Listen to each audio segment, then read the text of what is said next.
And I think that everybody coming to this session probably has their own toolkit of visual storytelling tools that they use.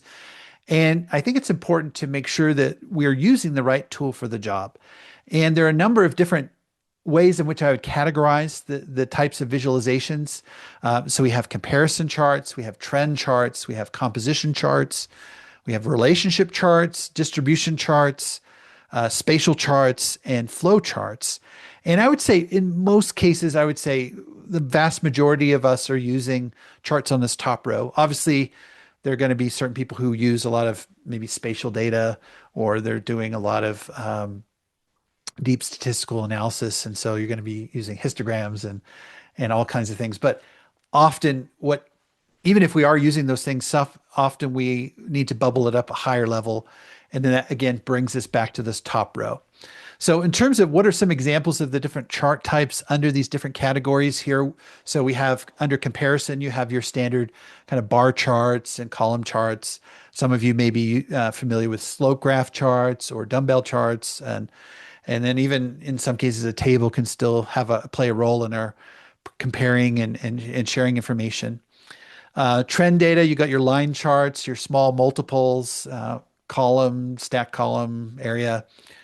Composition, you got your donuts and your pie and your stacked column and tree map. Then we get over into the relationship with the scatter plots and the bubble plots and the heat map.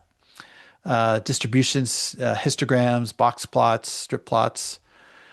Spatial with the overlays over the mapping data there. And then the different forms of flow, such as a funnel or waterfall. And so often when it comes to choosing a chart, what I find is there's more than one option, right? There could be multiple tools that could potentially do the job.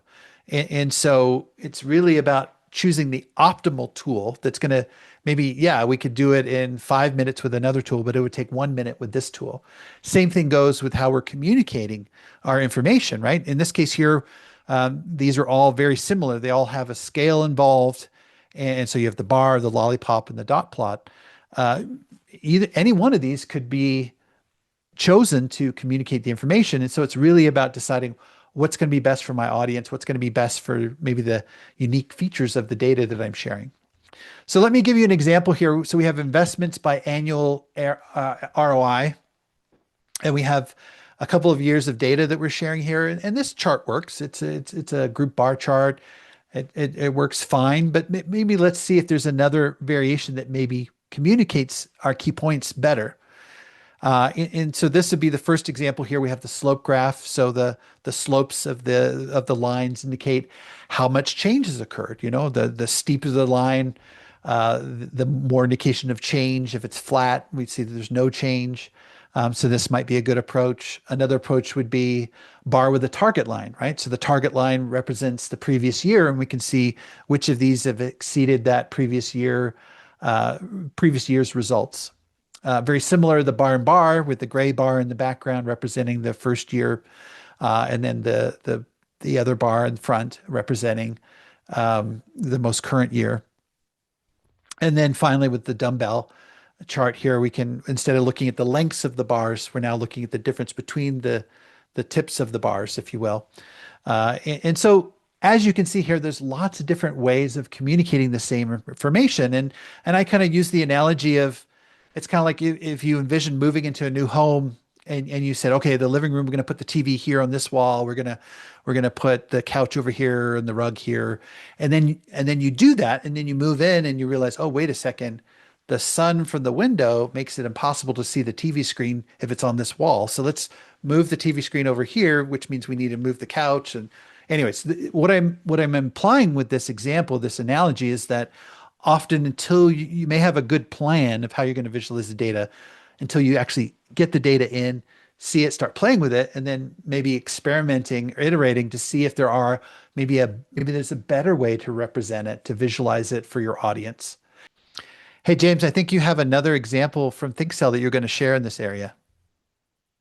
Yeah, thanks, Brent. I really love the living room example because I think it is a great analogy for how thinkcell works as a tool. I've just put together a short video here showing how you can modify the data in a thinkcell chart with just a few clicks. So I start off with a clustered column chart, And I quickly realized that it doesn't exactly serve the purpose of these three different types of data that I'm trying to show.